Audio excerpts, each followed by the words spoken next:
Kulong na naman si dating Senador Bong Revilla na iniuugnay ngayon sa isang ghost flood control project. Mula Camp Crame, dinala na kanina sa Sandigan Bayan si Revilla matapos sumuko sa PNP. At live mula sa Quezon City, nasa frontline ng balitang yan si Gio Robles.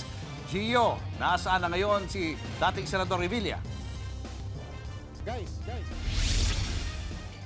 Julio, Cheryl, simulan ko muna sa mainit na kanin at ginisang pechay.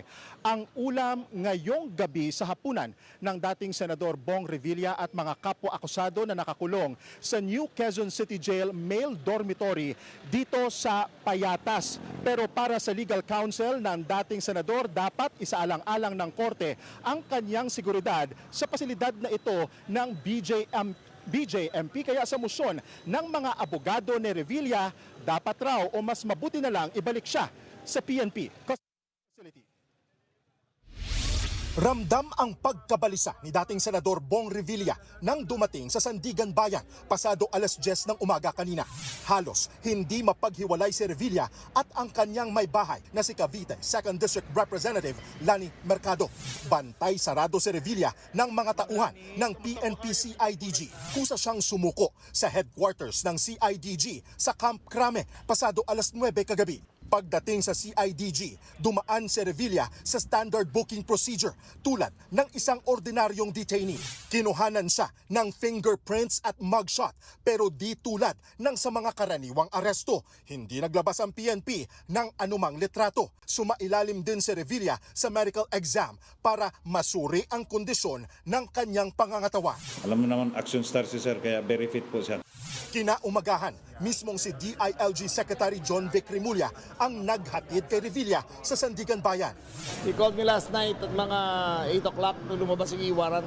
Sabi ko mag-surrender na siya peacefully. So pumunta siya sa CIDG. Non-bailable o walang piyansa ang kasong malversation of public funds through falsification of public documents na kinakaharap ni Revilla. Kaugnay ito sa umano'y 92.8 million pesos na ghost flood control project sa Pandi, Bulacan. Kapwa akusado ni Revilla ang 6 na iba pang opisyal ng DPWH Bulacan 1st District Engineering Office, kabilang sina Bryce Hernandez at JP Mendoza. Full support sa dating senador ang mga anak na sina Aguimat Party List Representative Brian Revilla at Cavite 1st District Representative Jolo Revilla. Bago dalhin sa Payatas, nagpiyansa muna ng 90,000 pesos para naman sa kasong graft sa 4th Division ng Sandigan Bayan si Revilla. Umiiwas sa pagbibigay ng komento sa media si Revilla pero kalaunan nag-iwan siya ng maikling mensahe sa mga taga-suporta. Salamat.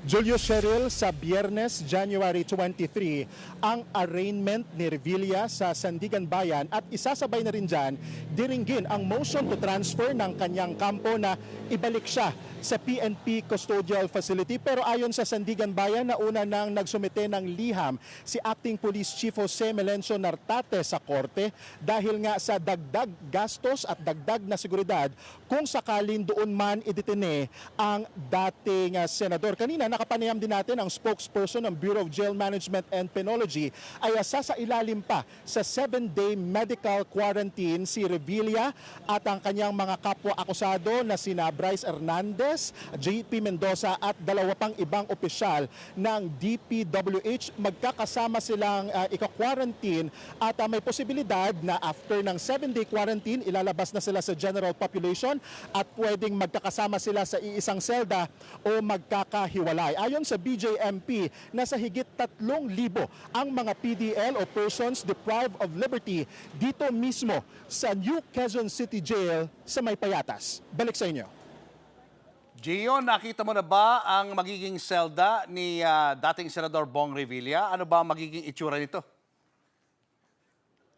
Sa ngayon, wala pang ipinapakitang mga larawan o video ang BJMP sa media dahil kailangan pa ng clearance nito mula sa Department of Interior and Local Government. Pero matatandaan itong Oktubre ay pinakita na ni SILG o Interior Secretary John Vic Rimulya ang mga posibleng selda kung saan pwedeng ikulong ang mga sangkot sa mga proyekto kontra baha ng gobyerno. Julius. Maraming salamat, Gio Robles. Mga kapatid, Julius Babaw po. Para sa komprehensibo at makabuluhang balitaan at talakayan, mag-follow at mag-subscribe na sa social media pages ng News 5.